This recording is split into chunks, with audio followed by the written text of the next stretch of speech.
Hi, and welcome to this PMP class. I designed this class specifically in mind for project managers who are interested in sitting for the PMP exam, but more importantly, interested in just focusing their time in studying the information that's needed for the exam. There's countless of pieces of information out there. Why spend hours and hours trying to sift through all that information and guess when you can actually step by step go through every single question that I studied when I passed on my first attempt? And I will show you how to do just that. We're going to make sure that no stone is unturned. So at the end of the day, you will save yourself the headache of trying to guess what's going to be on the exam.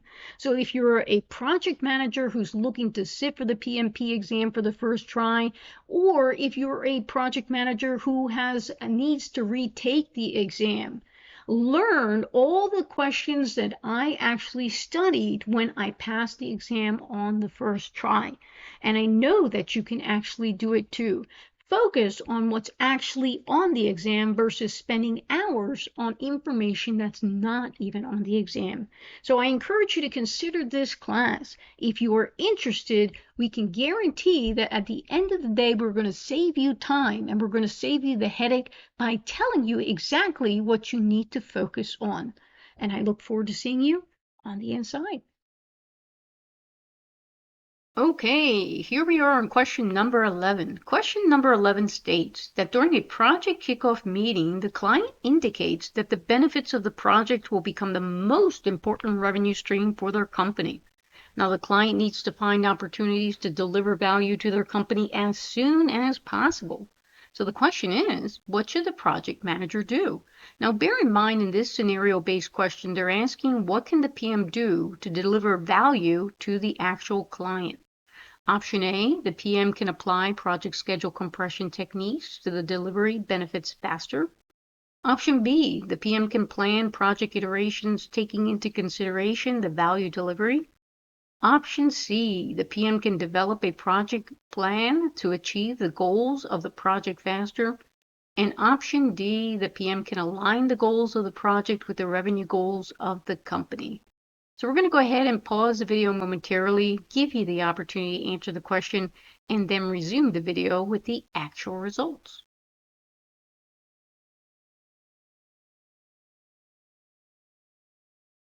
Okay, and welcome back, and hopefully you got the answer correct. And the correct answer is B, that the PM can plan project iterations taking in consideration the value delivery. As we stated before, that the objective of this question is you have a client that's looking to get the most out of this project, and most in regards to the value of that project. So from a PM perspective, you can plan to take that into consideration when you plan the iterations of that project. Now, if you look at the other options that are given in this PMP question, the other ones talk about compressing the schedule to deliver the actual results faster. That really is not going to actually satisfy what this question is asking. Compressing your timeline is not going to produce an increase in value of your deliverables. Now, if you look at as far as the other options, adjusting the project plan to achieve the objective goals faster, again, adjusting a plan just so you can accomplish something faster is not going to achieve the objective. My point is this, that when answering the PMP questions, look at what the PMP question is physically asking you to satisfy, and then look at the techniques and actions that they're proposing the PM take, and then compare the two. And then through the process of elimination, hopefully you can get to the correct answer, and if anything, whittle it down to maybe two possibilities. Hopefully you got this answer correct, and we look forward to seeing you into the next question. Okay, so here we are at question number 12. Question number 12 states, a project manager forms a new virtual project team that will be leading the project subcontractors in various countries. Now, the project manager notices that each of the team members comes from a different culture. So the question is, which action should the project manager take to increase the cohesiveness of the actual team? Option A, they should execute a rotating relocation where the team members can spend a certain amount of time in each of the countries. Option B, they can empower the team and emphasize the project manager's trust in them. Option C, they can arrange a weekly virtual meeting to allow the team members to exchange their cultures. Or option D, they can require each team member to physically attend at least 2 meetings per year. So we're going to go ahead and pause the video momentarily, give you the opportunity to answer the question, and then resume the video with the actual result.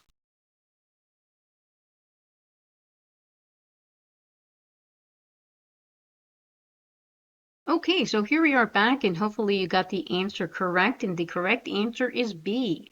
The PM can empower the team and emphasize the project manager's trust in them. As I've often said, that the first line of defense in taking the PMP exam, when faced with challenges within your stakeholders or bringing people together, it's always the role of the PM to do just that. And if you look at the options when given this type of scenario, look for the key words. As if you notice here in option B, it says empower the team. The word being empower.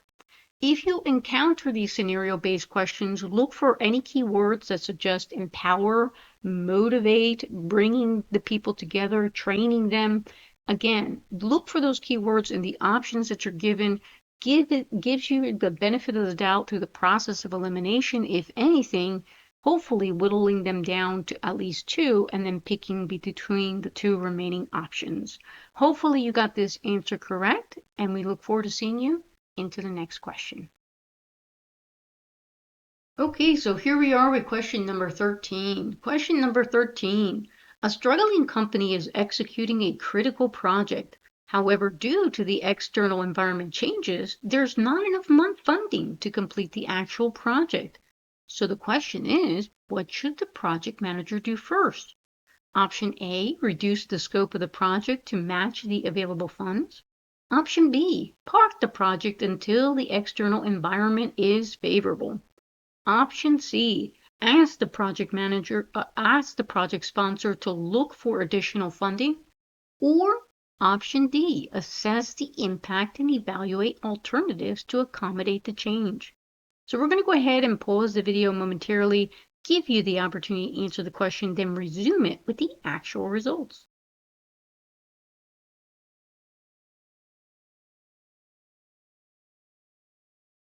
Okay, so here we are back, and hopefully you got the correct answer. And the correct answer is D, that the PM would assess the impact and evaluate the alternatives to accommodate the change. Again, anytime you're faced where you're working on a critical project, as you notice here, critical project, and there's not enough funding to complete the project.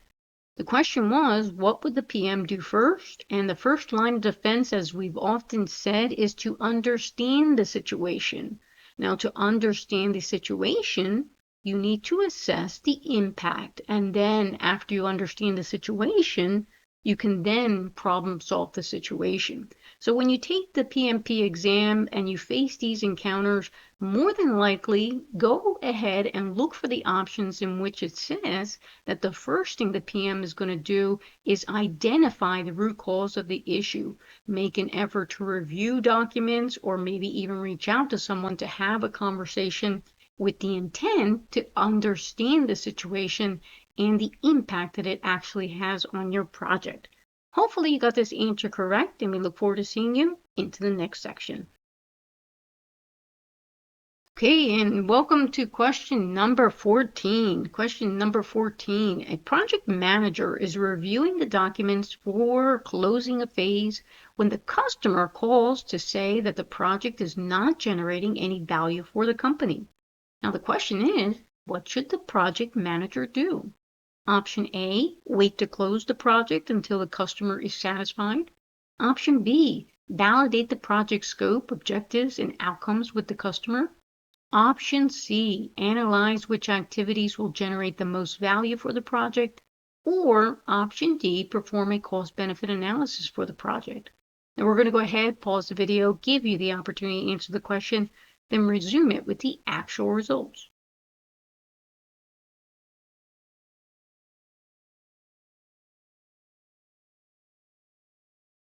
Okay, and welcome back, and hopefully you got that answer correct. And the correct answer is B. That when faced with a situation that you have a customer who's saying, hey, guess what? You're not delivering me what I expected or the value that I anticipated. The first thing that the PM should do is validate the scope, the objectives, and the outcomes with that customer. Now, if you face this type of scenario on the PMP exam and they just give you the first option, which is that the PM would validate the project scope, objectives, and outcomes, that's okay. That's a perfectly good, acceptable answer.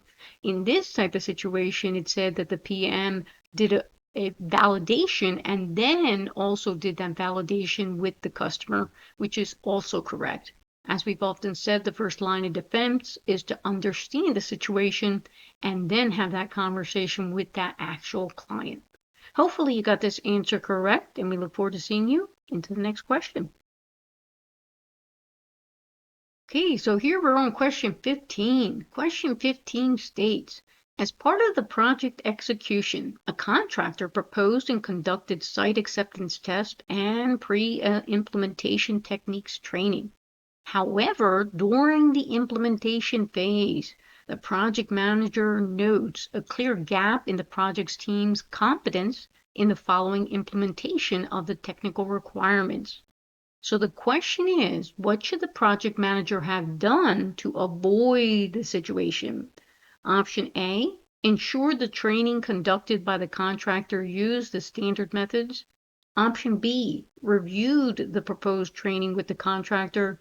Option C, performed a proper training needs assessment. And option D, prepared proper training outcome measurements. And we're going to go ahead, pause the video momentarily, give you the opportunity to answer the question, and then resume the video with the actual results.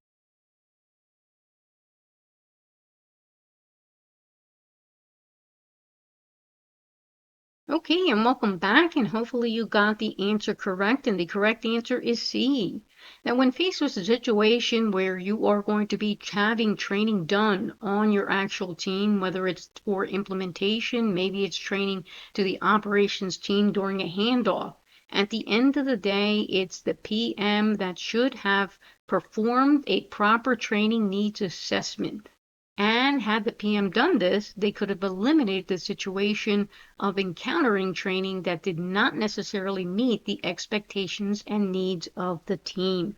So at the end of the day, if you face this situation on the PMP exam, just keep that in mind. Hopefully you got the answer correct, and we look forward to seeing you into the next section.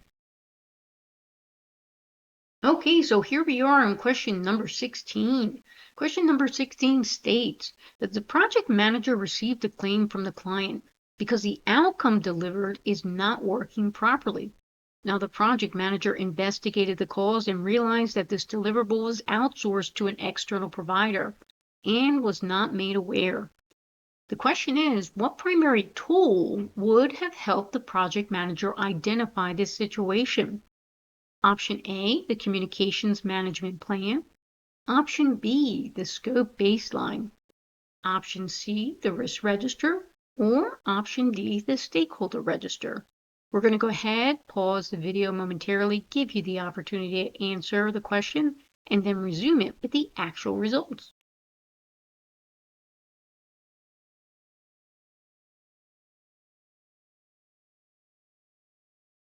Okay, welcome back, and hopefully you got that answer correct. And the correct answer is D, the stakeholder register. When faced with the situation and needing to identify who, in fact, it is that you should be contacting, the answer is the stakeholder register. That is a list of every individual who is impacted on your project.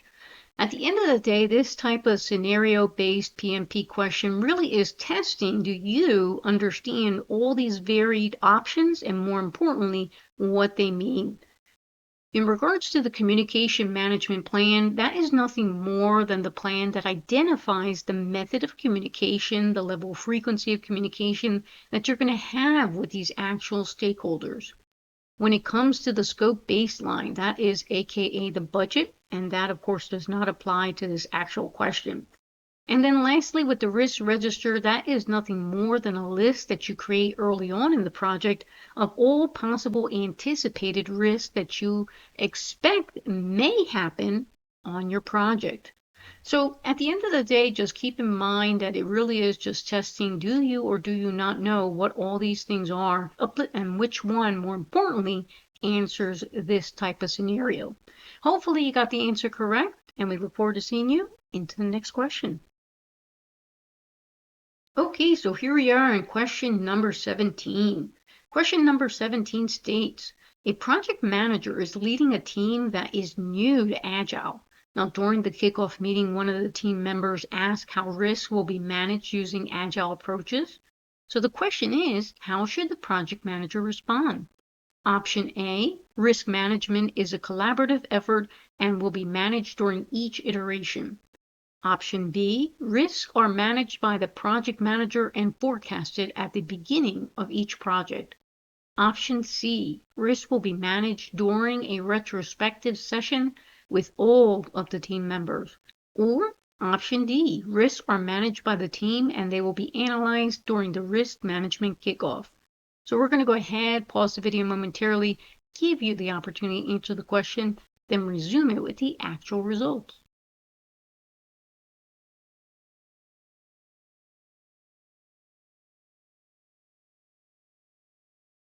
Okay, so here we are back, and hopefully you got the correct answer, and the correct answer is A.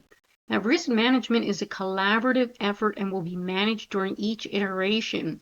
At the end of the day, this type of PMP question is really just trying to test whether or not you understand when risk management occurs. Obviously, it says here that is a continuous effort that is analyzed throughout the entire project lifecycle.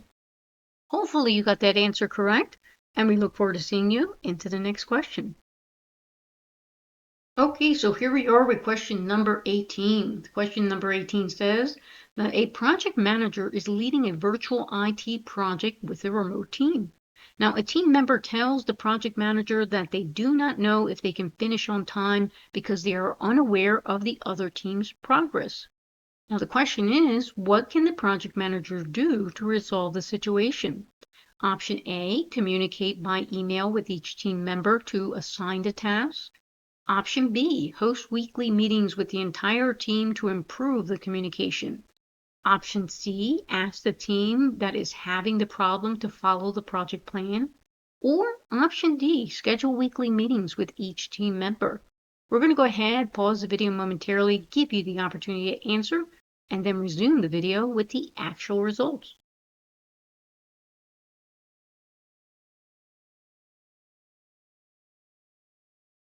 Okay, welcome back, and hopefully you got that answer correct. The correct answer is B, that the PM would host weekly meetings with the entire team to improve the communication. As we've often said, that the first line of defense in answering PMP questions is that the PM brings people together to improve communication, brings people together to motivate them, and most importantly, provide clarity as to the expectations. As in this case, if one team member is confused and not receiving the type of information that they need, the PM is going to examine the process, and the solution is to host weekly meetings so that conversations can take place. Hopefully you got that answer correct, and we look forward to seeing you into the next question. Okay, welcome to question number 19. Question number 19 states, a project lead is managing a construction project in an isolated location. Now, there have been delays due to difficulty working conditions, which include team sickness and absences. So the question is, how should the project lead manage those issues to get the project back on track? Option A, ask for additional budget because the project end will be delayed.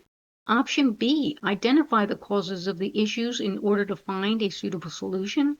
Option C, review the project scope in order to simplify it and shorten project duration. Or Option D, ask human resource to find individuals to replace the team members. Now we're going to go ahead, pause the video momentarily, give you the opportunity to answer the question, and then resume it with the actual results.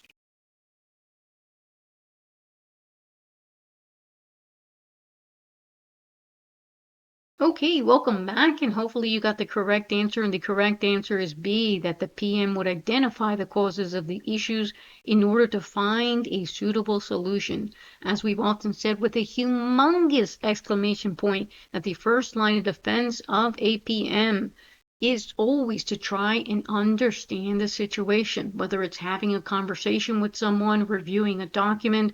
At the end of the day, need to understand the situation to then come up with the actual solution. Hopefully you got this answer correct, and we look forward to seeing you into the next question.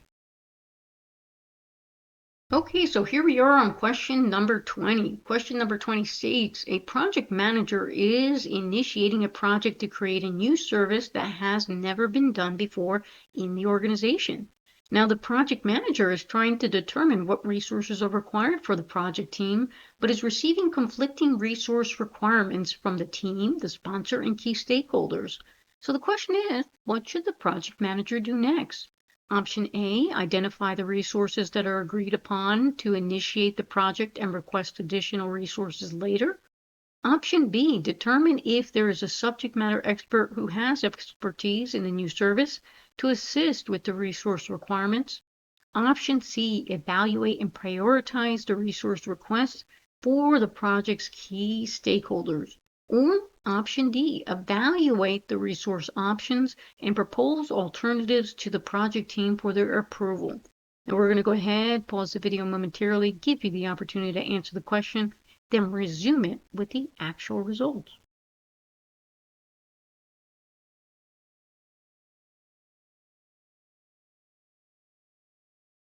Okay, so here we are back, and hopefully you got the answer correct. And the correct answer is D, that the PM would evaluate the resource options and propose alternatives to the project team for their approval. Again, as we've often said, look for those keywords when taking the PMP exam.